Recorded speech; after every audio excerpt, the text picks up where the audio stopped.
During his Sunday episode of Last Week Tonight, HBO host John Oliver explained that approval for the investigation into President Donald Trump stood at 26% in July 2017, but today, that number is 54%. If that number keeps dropping, Trump may well feel empowered enough to actually end the investigation, Oliver warned. It might all come down to the opinion of the American people, which is easily shifted by the likes of Fox News.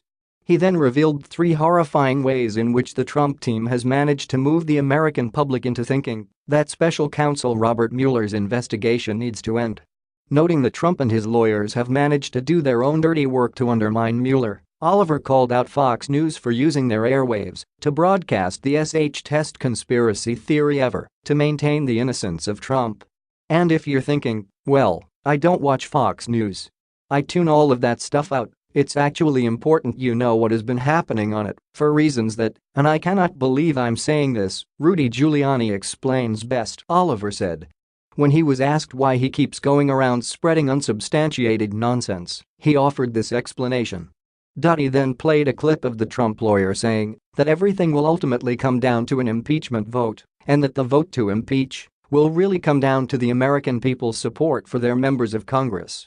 Thus, when Giuliani goes on television, he's arguing the case to the American public, trying to change public opinion, and with it the support for impeachment. The polls show it's actually working. Trump is also working to redefine the investigation on his terms, Oliver said. Fox News uses inaccurate framing to put words in the mouth of the special counsel. The HBO host showed several clips in which Fox personalities keep asking for evidence of collusion, saying that if Mueller can't find it, no one is guilty. The reality is 20 people have been indicted thus far under the Russia investigation, and splinter investigations have been discovered in the process.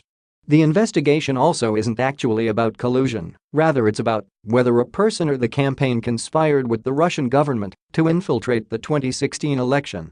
The Trump allies maintain there is zero evidence to confirm anything.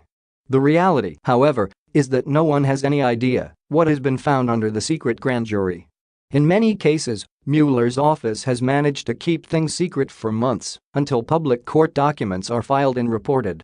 So, saying the investigation has to shut down if there's no collusion is like saying a game of Scrabble has to end because you fit all of the letters in your mouth, Oliver said. Second, Sean Hannity is particularly good at using whataboutism, the tactic of simply throwing out names and unsubstantiated or irrelevant allegations and asking what about them. Hannity uses it frequently when talking about Hillary Clinton, asking what about her because she met with a Russian person at some point in her career. In Hannity world this means that Clinton clearly conspired with Russia to get dirt on herself and hand it to her opponents to beat her in her own campaign.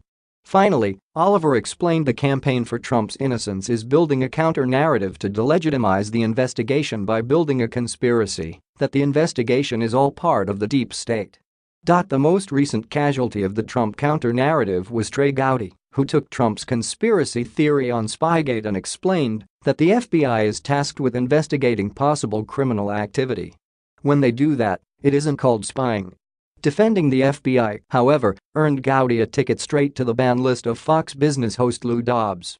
Here's someone who is no stranger to digging up dirt on Hillary, and even he says this is nonsense, Oliver said of Gowdy.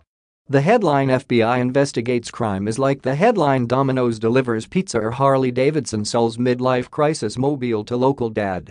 Oliver explained that is part of the problem, where anyone who questions a conspiracy theory is obviously then part of it.